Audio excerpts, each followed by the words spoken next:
We'll be joined by Patrick McEnroe later in the show. Did you know there was a tennis battle of the sexes over the weekend? I think it was in Dubai. Nick Kyrgios and Aryna Sabalenka, the number one women's player in the world, meeting up. See what Patrick has to say about that. I've got some thoughts of my own. All you have to do is go look at the SportsWrap short that I did about it, and you'd find out what I was thinking. Bill Bender will be here. Does a great job with the sporting news on all things college football, all things football in general. I want to get into it with him on the news of Kyle Whittingham. So he retires from Utah at 66, ready to walk off into the sunset, and then Michigan calls and says, hey, we got an idea. Let's hire you to be our next head coach at the age of 66. I'm not an ageist or anything like that. I think it's more curious about the fact that he's taking the job after he was retiring. Now he's not retiring, and he's signing a 5-year deal at the age of 66 over at the University of Michigan.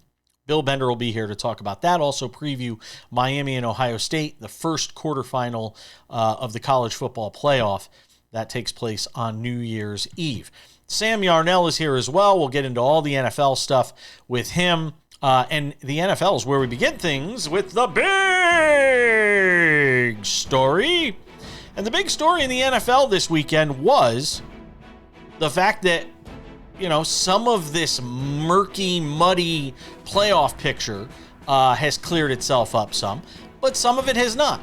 And we're still trying to figure out who the favorite is, although I have a suspicion that we're all sort of leaning towards the NFC West. Take that and put it aside. You had the Buccaneers with an opportunity to do some things yesterday on the road against a Miami team that they should beat. They don't win. You have Carolina, who you see here, at home, taking on the Seattle Seahawks, another sort of prove-it opportunity for Bryce Young and company. And Bryce Young did nothing in this game. And the Jekyll and Hyde sort of season that we've seen from Bryce Young, oh my God, all the comeback wins, and over the last 2 years, nobody has more comeback wins than Bryce Young, and then yesterday it just wasn't there. Seattle put the clamps down, and this thing was a wrap. And the Seahawks just continue to plod along, and as much as we talk about the Rams, and the Eagles, and the Bills, and all these teams that could potentially do something, we continue to ignore at our own peril a Seattle Seahawks team that could wind up being the 1 seed if they beat the 49ers next week. They could be the 1 seed in a year with all this parity in the NFL and the what we've been calling mid-league. None of us want to believe in Sam Darnold and the Seattle Seahawks. And look, I think we've just become cynical and skeptical and unwilling to believe that anybody can do anything until they win a Super Bowl. Yet we don't do that with Josh Allen, who's never won anything, hasn't even been to a Super Bowl. We don't do that with Josh Allen. And there's just certain guys that we protect in that regard. We don't do it with Joe Burrow. Been to a Super Bowl, never won anything. I mean, outside of the Super Bowl season, you barely even see the Bengals in the playoffs. They struggle to keep their heads above water every year. But with Sam Darnold, who has had 2 magnificent seasons in a row under 2 different head coaches. Now, we just say, we don't buy it. Jalen Hurts has won a Super Bowl and been a Super Bowl MVP, could have been a Super Bowl MVP twice, and we still don't buy into him. We're tough, man. We grade. Fans, media, maybe we're just grading too difficult. Maybe our grading process, maybe the way we analyze this is just too negatively, too cynical. You're going to bet against Sam Darnold and the Seahawks? Go ahead. I mean, they play the 49ers next week. We'll see what happens in that game. And then there was the Bills and Eagles. And boy, did they play a banger. 13-12 in the rain in Buffalo. And Josh Allen and company had their opportunity late in this game. They get a touchdown. Sean McDermott says, let's go for the win. Even though the Eagles couldn't do anything in the second half in terms of scoring the football or even moving the football. You go to overtime, you're probably still winning that game if you're Josh Allen and the Bills with the way the momentum was going. But Sean McDermott says we're going for the win now, and Josh Allen misses a wide open receiver. And the Eagles wind up coming away with a win despite the fact their offense did nothing in the second half. Then there was the Browns and Steelers. Steelers with a chance to knock the Ravens out of the postseason. Opportunity to punch their ticket for the playoffs. Instead, they lose in Cleveland to Shedeur Sanders and the Browns. And by the way, Shedeur Sanders should be the starter for that team next year if they're smart. That typical Steelers loss. On the road, in Cleveland, game you gotta have. You figure out a way to lose. And now Pittsburgh and Baltimore will play next week for the right to go to the playoffs, representing the AFC North. And then there was the Suck Bowl. Ah, yes, we couldn't do the big story without the Suck Bowl, could we? That's what I've named it. Giants and Raiders, with the Raiders doing everything in their power to tank and get the number 1 overall pick. Will the NFL do anything about it? No. The fact that they charged people, made people pay good money to go watch this kind of bad football, NFL should be ashamed of itself. The Giants won and lost in the process because they lose out on the top overall pick now, which the Raiders will probably get. Hell, they'll probably play their entire practice squad next week if it means getting that number 1 overall pick, which they'll then probably figure out a way to screw up in terms of who they draft with it anyway. Because it's the Raiders. And the NFL rewards this kind of tanking by giving them the number 1 overall pick. Be interested to see what they do with it. Giants didn't really need the top overall pick if you believe Jackson Dart's the guy anyway, but there are some that wonder if Jackson Dart is the guy. We got more NFL to do. What all these weekend games meant, we'll talk about it with Sam Yarnell next.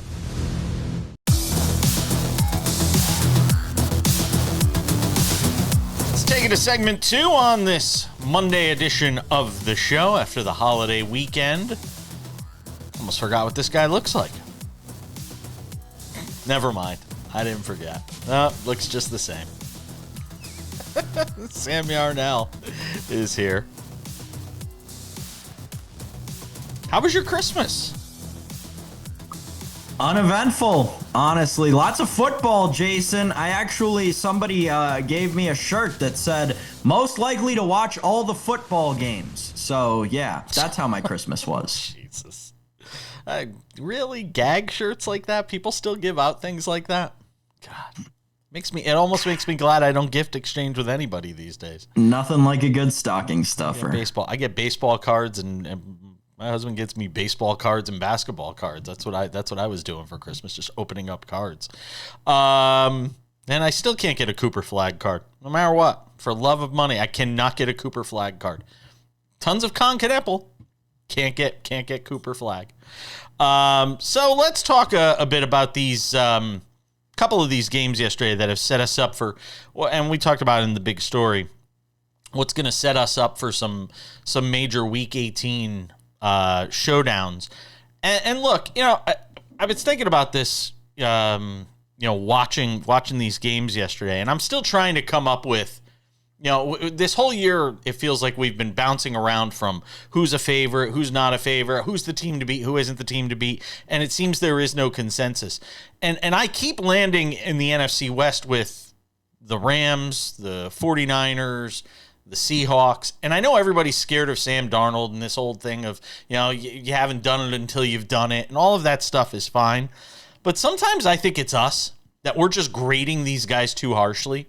That maybe that's the problem. I mean, Jalen Hurts won a Super Bowl MVP, and we still grade him like he's actually won nothing. That we treat him in some regards like he hasn't won anything. So in watching the way this all played out over the weekend and the matchups it sets up for Week 18, Sam, I'm kind of interested to get your take on sort of what transpired over the weekend and where we go from here. And let's begin with this Steelers-Browns game. It just feels like the game that it feels absolutely like the game the Steelers would lose. Like I was not shocked in the least bit they lost that game yesterday, Sam. Yeah, no, not at all. I mean, it's the classic Mike Tomlin, you get to 9 wins. All right, that's it. That's the season. They're not gonna, if they make the playoffs, which they're not gonna, by the way, they won't win a playoff game. I mean, just it's ridiculous how, death and taxes that team is when it comes to mediocrity. And I'm really glad that a lot of people spewed a lot of irresponsible takes all season long about how Aaron Rodgers is having this career renaissance. And oh my goodness, the Pittsburgh Steelers are really good. Yeah, Aaron Rodgers looked horrible yesterday, including costing his team the game on the final drive. He's playing the best passing defense, but he's also playing the best passing defense in the league. Yeah, sure, but that's also the best passing defense in the league because of Myles Garrett, who they completely handled yesterday. It was not at all a fault on the Steelers' offensive line. So yeah, at the end of the day, this is a Steelers team that is exactly what we always thought they were. They haven't changed a lick. All that's changed is the players wearing the uniforms. The fabric of that organization hasn't changed. And guess what? It's not gonna. No. And I'm going to tell you, I was having this conversation with a Steelers fan yesterday, a friend of mine. And I said to him, the worst case scenario is they beat the Ravens next weekend. Because if they do, Mike Tomlin's not leaving until they carry him out of there in a casket. Like, that dude's never leaving. He'll be there forever if they win that game next weekend. Now, if they don't, I'll be interested to see what the conversations are like in the offseason. On that subject, though, the NFL's got to do something about the schedule. They can't go to 18 games, 19 weeks, 20 weeks, whatever it is. And they're showing you why. There are 3 games that matter in week 18. Yeah. Of the 15 games going on, 3 of them matter, coming off of a week 6 or off of a week 17 where 5 games mattered, where people were paying more attention in the 425 window to the Giants and Raiders because that game had more implications than the Bills and Eagles. The NFL has to do something, Jason. The schedule has gotten ridiculous. It is patently unacceptable that we as fans are continuing to let them put on these products for the last 2 weeks of the season. We can't do it anymore. Tampa Bay and Carolina will meet in a winner-take-all to decide who goes to the postseason, as Baltimore and Pittsburgh will. That the result of Tampa Bay lose. I'm not as surprised as Seattle beating Carolina as I certainly am of Miami winning that game. But I wonder, and I know we're supposed to be talking about the playoff games. I wonder what Miami's going to do in the offseason. Because, if there was an idea of drafting a quarterback, you've watched Quinn Ewers now for a couple of weeks, and they've got to start wondering, hey, maybe we've got something here with Quinn Ewers. It feels like McDaniel potentially keeps his job, but then you're going to have a new GM coming in who may want his own regime. I mean, the drama and soap opera that is going to be the Miami Dolphins in this offseason is going to be fascinating to watch. Yeah, but actually, they kind of ran into one here. Like, they kind of got very, very lucky that Quinn Ewers looks as good as he does, because now they could totally start him every game of next season, and nobody would question it. With the draft capital they used on him, and with the spot that franchise is in generally, if I'm the Miami Dolphins front office, if I'm their ownership right now, I am thanking my lucky stars that this has worked out the way that it has over the last 2 weeks, because you have a clear path to getting rid of Tua now, having a very, very, very cheap quarterback room that can still get you through a season, and maintaining draft capital, if not expanding. I think the Dolphins are very lucky, and I'm excited to see what they do with this opportunity. Big window here for organizational malpractice, that buzzword that I like to use. However, if it's done right, the Dolphins could be on the right track here. All right, so you love the Ravens next week, as you made clear without actually saying. Carolina and Tampa Bay, where are you going? Oh, it's tough, but I mean, Tampa Bay is my Super Bowl team. I'm the biggest Bryce Young guy on the show, maybe in all of media. Can I have another week? I just like the over. Buccaneers -3 is the number in that game. I have to take the Panthers because they're getting a full field goal. That's the only reason I would take the Panthers right now. I'll go Buccaneers -3. Don't mind it. Yeah. First What time. am I saying? I have to take the Panthers. The Buccaneers are my Super Bowl team. I have to take the Panthers so that I make money either way. There's more NFL to get to. There was a wild Sunday night game. Eagles-Bills was a little bit different than I expected. We'll get to that next, too.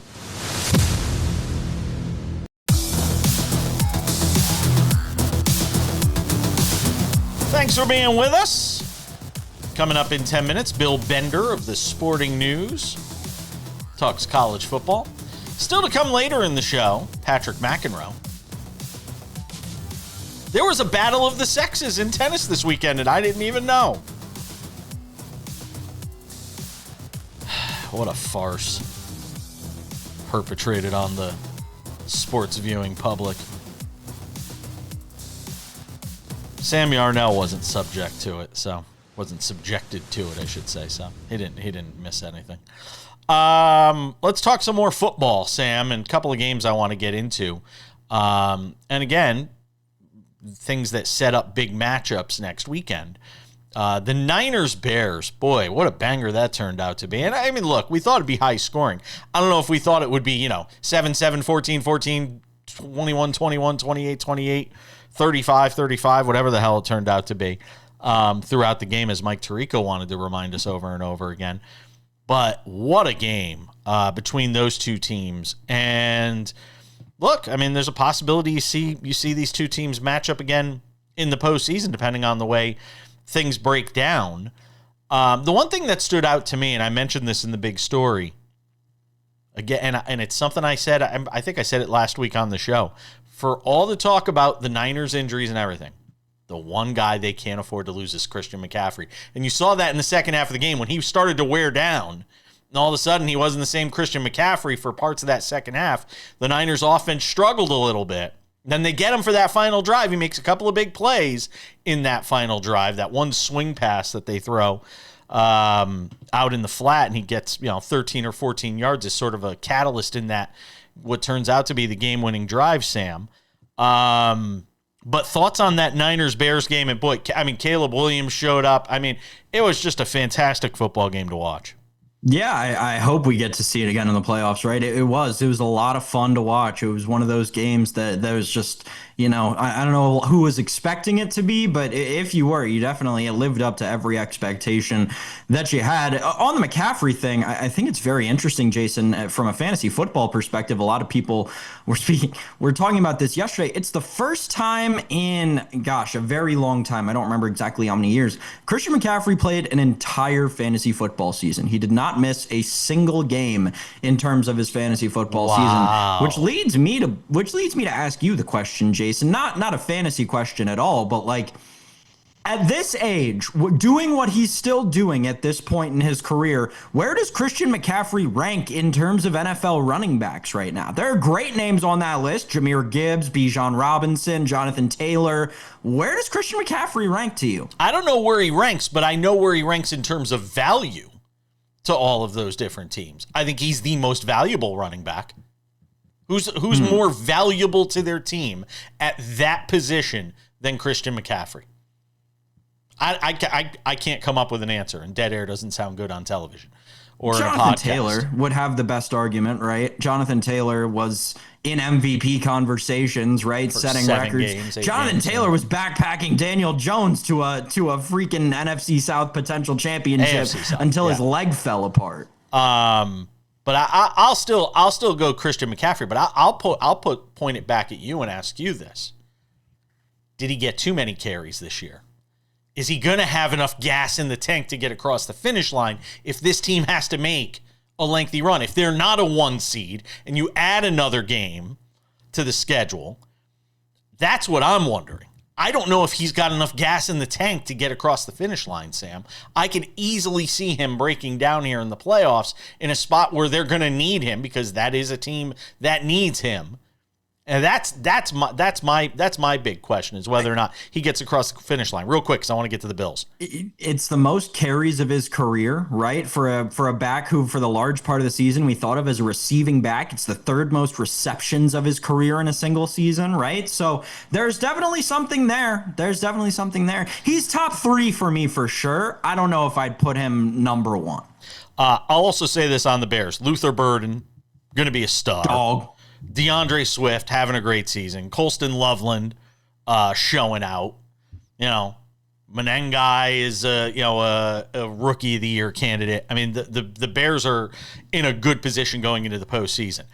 Are the Bills in a good position going into the postseason, Sam Yarnell?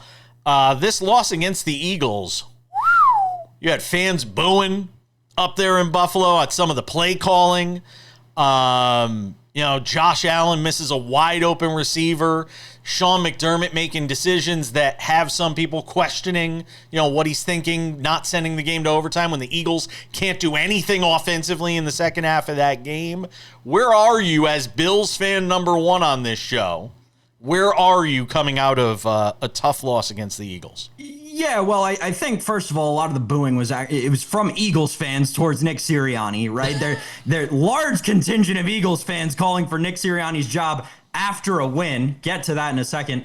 Good loss for the Bills, right? This is a loss that puts them in the 7th seed, objectively an easier path to the AFC Championship game, and they're in the Super Bowl. Right? I didn't want to face Lamar Jackson in the first round of the playoffs on the road. Are you kidding me? No thanks. I'd rather face a quarterback that doesn't have a playoff win in their career on the road, who the Bills have already beaten this season.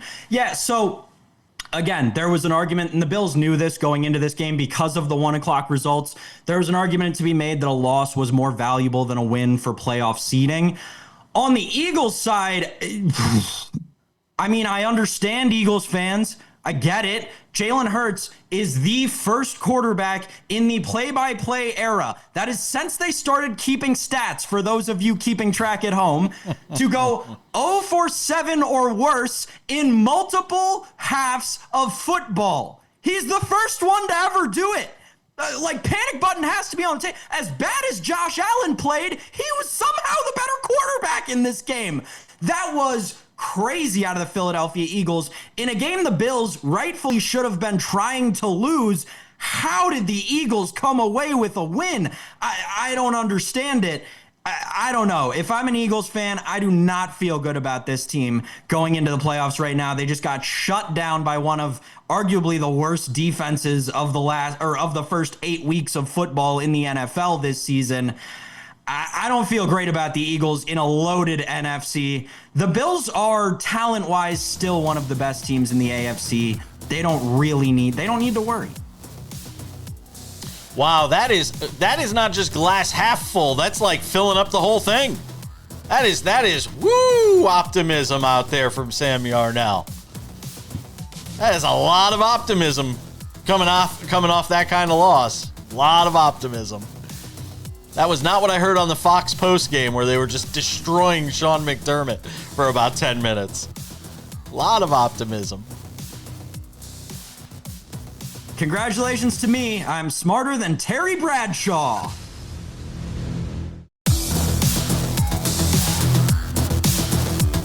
Welcome back to this Monday edition of Sports Wrap. Shift gears, do some college football, as we do every Monday on the show. That means this guy is here. The one and only Bill Bender of the Sporting News, who was so kind to join me for the weekend edition of Sports Wrap over the weekend, because there was breaking news with Kyle Whittingham. At that point, it was just sort of reported, but not really a done deal. But now it is a done deal. Kyle Whittingham, the new head coach at Michigan. Let's talk to him about that. Also get a preview on Miami and Ohio State in the first of 4 quarterfinal games on Wednesday night, New Year's Eve. Bill Bender, happy holidays, my friend. Hey, happy holidays. Thanks for having me on. Oh, please. Anytime. We don't need these subtle politeness things, these niceties. We're well past that. Kyle Whittingham, we talked about a little bit for the weekend show. Now that you've heard him talk about why he took this job, what stood out to you?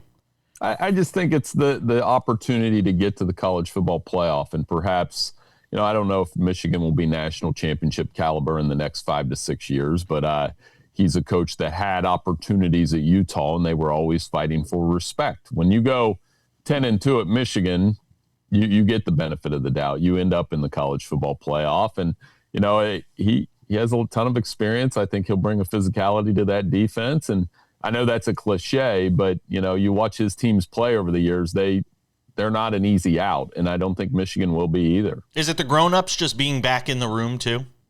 A lot. I think so. And even though, he is 66, people will harp on that age factor and say it'll be used in negative recruiting. But, the portal's part of this game now. Curt Cignetti's arguably the best coach in college football right now, and he's 64.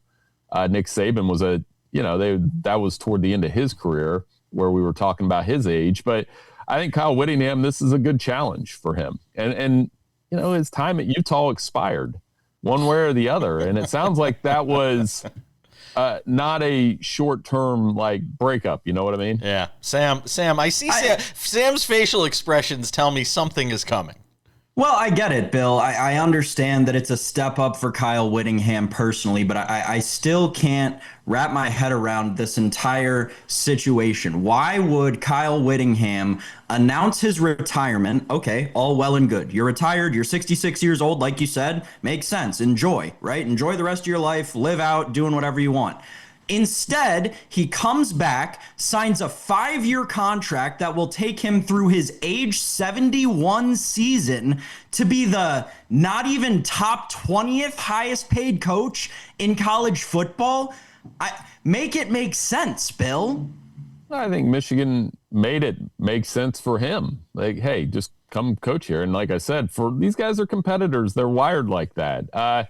For Michigan, it's home run or closest thing to a home run, like a ground rule double at least, because they had this happen this late in the cycle. They had a complete embarrassment to the university, and you land one of the most well-respected coaches in college football and when we do those coach rankings every year, he's in the top 15. I've done them at Sporting News for 15 years, and he's never been outside the top 25. Miami, Ohio State. Let's talk about it. The line hasn't moved much. At least I don't think so, Sam. It's 9.5. It feels like it's been that from the get-go. 41.5, by the way, the total, for those of you who are considering wagering on it. As you've had time to sort of marinate in this matchup, what kind of stands out to you, and give me the argument for Miami on New Year's Eve?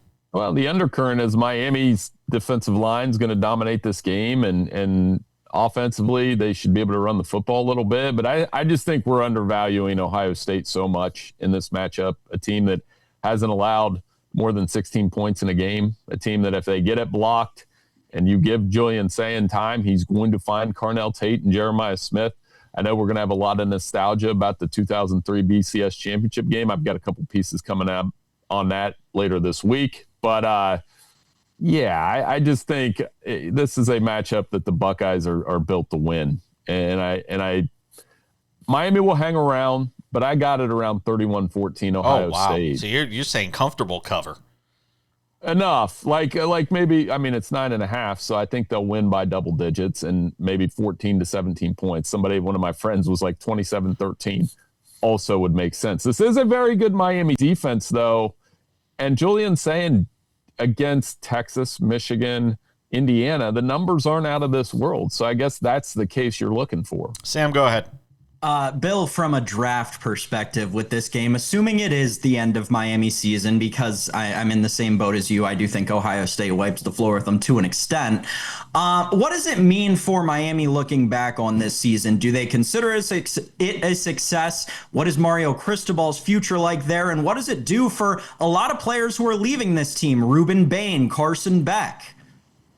Oh, I think you're right. It's got to be a success. It's New Year's Day or New Year's Eve, and Miami's playing in a bowl game that matters. And they don't have the best bowl history since that loss to Ohio State in the BCS championship game.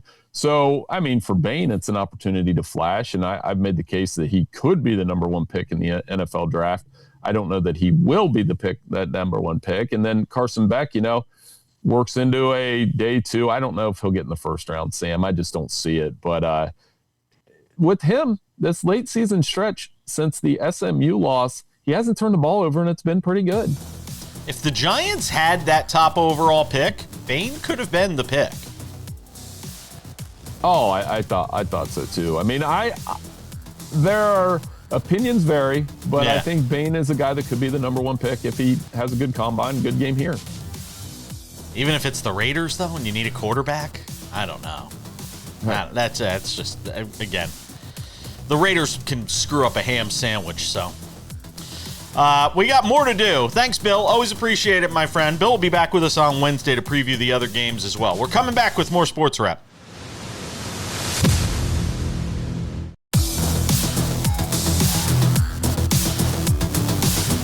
Welcome back to this Monday edition of the show. We'll wrap it up with some odds and ends coming up in 10 minutes.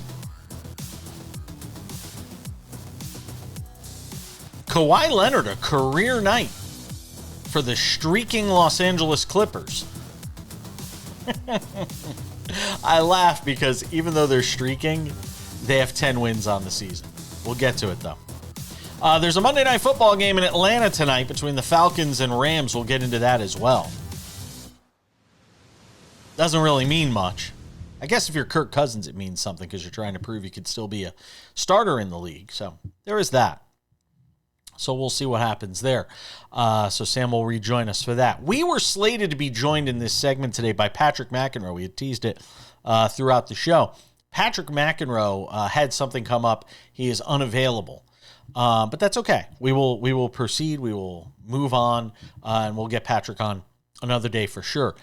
Maybe even another day this week. But doesn't stop me from wanting to talk about a couple of items here. One is what took place on Sunday. I guess it was in Sunday in Dubai. It was the Battle of the Sexes. Did you know there was a Battle of the Sexes taking place this weekend? Because I didn't until I happened to stumble upon it. And that was Aryna Sabalenka, the number 1 women's player in the world, taking on the 675th ranked male, Nick Kyrgios. Now, in fairness, Nick Kyrgios was a Wimbledon finalist in 2022. He was a top 20, top 15 player at one point at the peak of his career. Now he's 33 years old. He's battled injuries, has barely played over the last couple of years, and decided to play in this match against Aryna Sabalenka. This was a disaster from every possible perspective. This was a disaster. First of all, there was a no-win situation here for Nick Kyrgios. If he wins, he's supposed to win. If he loses, she's playing with a 9% smaller court, as you can see in the highlights here. He has to hit into a smaller area than she does. She's hitting into the regulation area. He's hitting into a smaller area. They both only get one serve. I mean, this wasn't even tennis. This was some completely contrived, fictional battle of the sexes geared towards just making money and getting people like me to get pissed off enough to talk about it on a nationally syndicated sports television show. That's what it was. They're both, and thank you to Patrick McEnroe for pointing this out to me because we were texting about it yesterday. They're repped by the same agent. Oh, so the agent gets to double dip. It gets people talking about tennis at a time of the year where nobody's talking about tennis until we get to the Australian Open. And I'm a big tennis fan. I'm a huge Sabalenka fan. She gets beat 6-3, 6-3 in this match. If you're going to do a battle of the sexes, do it on a full-sized court for both players. What, you don't think Sabalenka could cover enough ground? You thought the forehands that, Kyrgios was going to hit was going to make it so that she gets dusted? You think she was going to get double bageled? If we're doing a battle of the sexes, then let's do a battle of the sexes. Let's do it correctly. I am all about women's sports being used to empower women. I am all about equal pay. I understand the plight of WNBA players. I understand the plight of female athletes who want to be treated as equals. This event did nothing to help that. Nothing at all. Because you didn't even put them on the same court together. You put her on one side in a smaller court. It would have been like playing an NBA game where the WNBA plays against the NBA, and the WNBA players are shooting on a 9-foot hoop and a shorter three-point line. And men can't block the shots. And the men are playing on a 10-foot hoop, and they push the three-point line back like 3 feet. Like, it's that kind of stupidity that surrounded an event like this. It made no sense. Bad. All around, just bad. Quick hitter number 1. Quick hitter number 2. Talk about how quickly your fortunes can change in life. Anthony Joshua made a boatload of money a couple of weeks ago to beat the snot out of Jake Paul. And boy, did we enjoy every second of that. Broken jaw and all for Jake Paul in that match. And Anthony Joshua calling out Tyson Fury and wanting to have another match with him, and that was all great. Well, Anthony Joshua found out just how quickly your fortunes can change in life. He was involved in a car wreck in Nigeria that took the lives of 2 people that were, I believe, in the front of the car. He was sitting in the back and was basically unharmed. Supposedly, the car ran into a stationary truck that wasn't, a truck that had been not moving. And Anthony Joshua walks away from this thing. And you look at the wreck, he is really lucky to be walking away from this. And again, you want to talk about how quickly your fortunes can change in life. You're on top of the world for a few minutes after beating up on Jake Paul. And then the next moment, your life is flashing before your eyes. I'm just glad Anthony Joshua is okay. Condolences obviously going out to those that were killed in this terrible tragedy. We're coming back with more Sports Wrap on this Monday, including odds and ends. Sam Yarnell will return for that. We got a Monday Night Football game to talk about. And Kawhi Leonard going off for 55. It's next.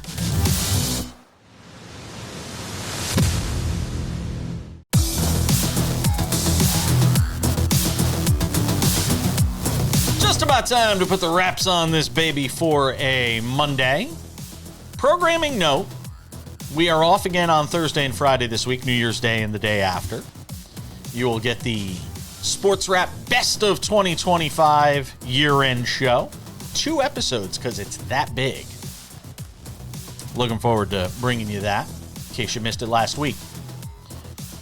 Sports Wrap with Jason Page, the podcast. If you have not subscribed yet, what are you waiting for? Go and do it. Available on all your favorite podcasting platforms. Spotify, Apple Podcasts, YouTube Podcasts, iHeartRadio, TuneIn, Odyssey, Amazon. Anywhere you get a podcast, you can listen to this show Monday through Friday. 45 minutes right there for you. It works just as well in its audio form as it does its video form. In fact, some might argue it works better in its audio form given the way we look, but that's just me. Also, the Sports Wrap with Jason Page YouTube channel. If you have not checked this out yet, go and check it out. The Sports Wrap with Jason Page YouTube channel is the TV version of the show, available there Monday through Friday. Sam tries to figure out why I just said we're both incredibly hideously ugly individuals.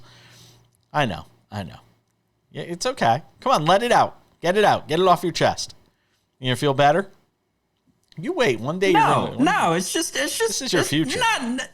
It's come on. All right. Come on. Fair enough. The Sports Wrap with Jason Page YouTube channel is the place to find the TV people version. like looking at us, okay? I mean, seriously. No, not me. Nobody wants to look at me. The TV version of the show available Monday with the through nice graphics package and everything. You can watch the videos too. Sports Wrap with Jason Page YouTube channel. Go and subscribe. Sports Wrap shorts are there as well. If you have not checked these out yet, they're 1 to 3 minutes long. We do a ton of them on the weekend, especially on Sundays during the NFL season. SportsWrap shorts right there for you. Top stories in sports, top games in sports. We got those covered for you as well. So go and check that out. SportsWrap shorts also available on our TikTok, SportsWrap Jason Page, and on our Instagram, SportsWrap Jason Page. And without any further delay, ladies and gentlemen, eventually we'll get to it. Time for some odds and ends. Odds and ends. Kawhi Leonard never scored 55 points in a game until last night. It was his career high for Leonard, as the Clippers beat the Pistons. Good win against arguably one of the best teams in the East. 112-99 the final score, as Kawhi goes for 55 on 17 of 26 shooting, 16 of 17 from the line. He had 11 bounds in the game, 5 steals, 3 blocks. He was a fantasy beast last night, Sam Yarnell. Yeah, congratulations. You got 2019 Kawhi Leonard back for a game. Listen, as many of you as myself are, I would assume, very tuned into the football right now. It's going on every day at every level. So the basketball has been put on the back burner for a second. Not for me. I was only aware that the Clippers had fallen to irrelevance. I am aware enough to keep up with it that much. When we started talking about this off the air, Jason alerted me. I said, oh, wow, the Clippers got their 10th win of the season. Jason said it was their 4th in a row. Oh my goodness. This team needs to be absolutely blown up. My response to that was, fire Steve Ballmer. I understand that's not doable, but if I'm a Clippers fan, I'm starting to sell the team chant at the next game. What are we doing here, Los Angeles? How are we letting this slide in one of the best basketball cities in the world? Speaking of best cities in the world, the Lakers got a win last night as well.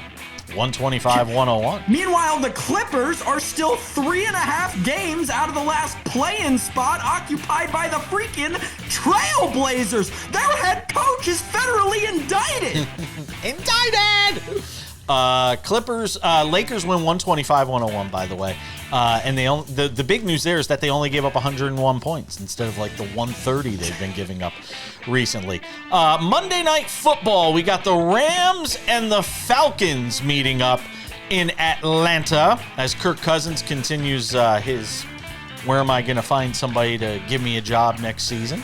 Plus 7.5 to the Falcons in this game. If you want them on the money line, plus 290 if you like home dogs. 49.5 is the total, Sam. Where are you putting your hard-earned money in this game? Yeah, thanks, Uncle Roger. Another one of these patented Week 17 good games between the Falcons and the Rams. I don't know. What I do know is this game doesn't matter for anything. It's not ever going to matter. It shouldn't ever matter and probably shouldn't even be played, honestly. Just let everybody get to Cancun early on the Falcons side of everything. What I'm going to do, Jason, you and I talked a little bit in the green room about this. Hasn't been a great go for your boy personally on the gambling side of things of late. So I'm going to do, what I should do. I'm going to bet with my heart. I'm going to bet to have some fun. We're going to take the over and hope. Okay. Take the over. The advice from our gambling aficionado, our sports handicapping expert, our prince of picks is I'm going to hope. Hope is the plan.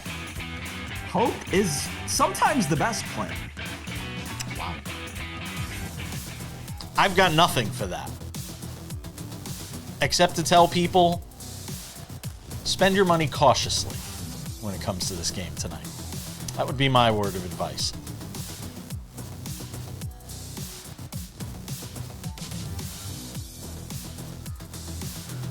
Just going to look at the screen. Wait for the time to run out. I'm just dribbling out the clock. Hope. I'm just dribbling out the clock. That's it. I'll even take a shot clock violation. I don't care. Hope. We'll see you back here on Tuesday. Or at least we hope to. Hi there. I'm Jason Page. You like what you're watching? Subscribe. We've got SportsWrap shorts on this channel. We've got the show. We've got clips from the show. What else do you have to do? You probably follow a lot of other things that aren't half as exciting. They're not half as exciting as this show is. So what are you waiting for? click the subscribe button, follow the channel, watch the content. Bye.